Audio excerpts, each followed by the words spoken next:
Um, I believe I'm making some sort of headway with my Magic Ghost Number Polyhedra.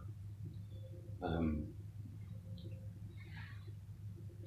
for a long time, this is what I was doing before. I call it a Polygon Ghost Number Math. And what I was doing for each um, face of one of these, for instance, I was just given random numbers, usually a 1, 2, 3, 4, 5 or something in a sequential order, and doing what I call Polygon Ghost Number Math, bringing the 1 across, 1 out, 2 out, 3 out, 4, and adding together, which gives a same amount as the central ghost number 15 that you get when you add these together in the interior. And I tried to find some sort of relation to other faces, and it just didn't work out. They didn't fit with each other or anything. And then it occurred to me that my Magic Ghost Number cubes have numbers, a single number, not a polygon math, but a single number on each face, each of the 6 faces. And so it just occurred to me that that's what I was doing on my cubes.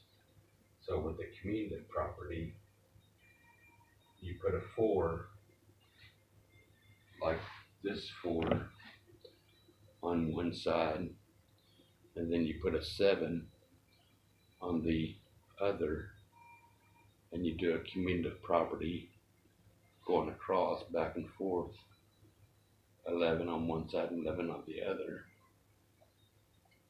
And so that seems to be a better plan to follow than the Polygon Math, Polygon Ghost Number Math. But then you also have to do, you add across 4 and 7 across is 11, so I put that here in orange on both sides.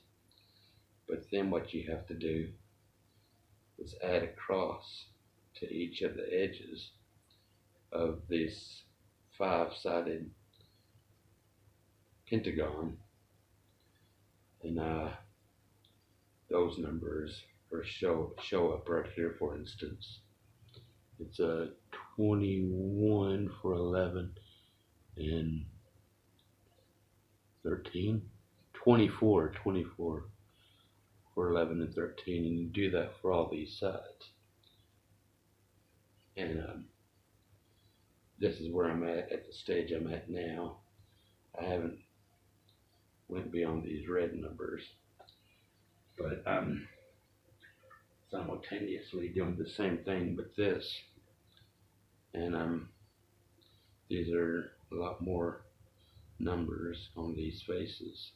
There's a lot more faces, but you add across, like 8 and 13, for instance, is 15. No, 8 and 13, 14, 15, 21, 8 and 13, 13, 14, 15, 16, 17, 18, 19, 20, 21. So that's 21. But then you add the edges together, and there's the same number of edges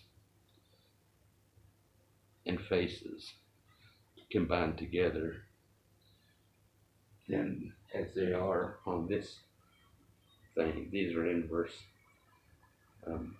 partners to each other. There's 5 edges on this pentagon, and 12 pentagons, and 3 edges on these triangles, and 20 triangles. So 3 times 20 is 60, and 5 times 12 is 60. So you're doing the same amount of work on both of them. But the all-important commutative property brings them across, and then the red numbers are the edges added together, and that's where I'm at right now. But I believe it's a better plan to follow than the Polygon Ghost Number Math. That I couldn't find any reason for them to be, and it's a lot more, makes a lot more sense putting a single number to each side, to each face, like I did with my Magic Ghost Number cubes. The 6 numbers to each face of a cube.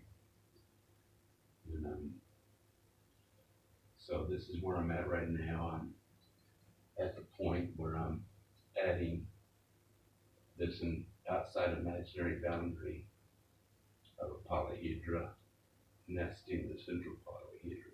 The ghost number would be in the middle.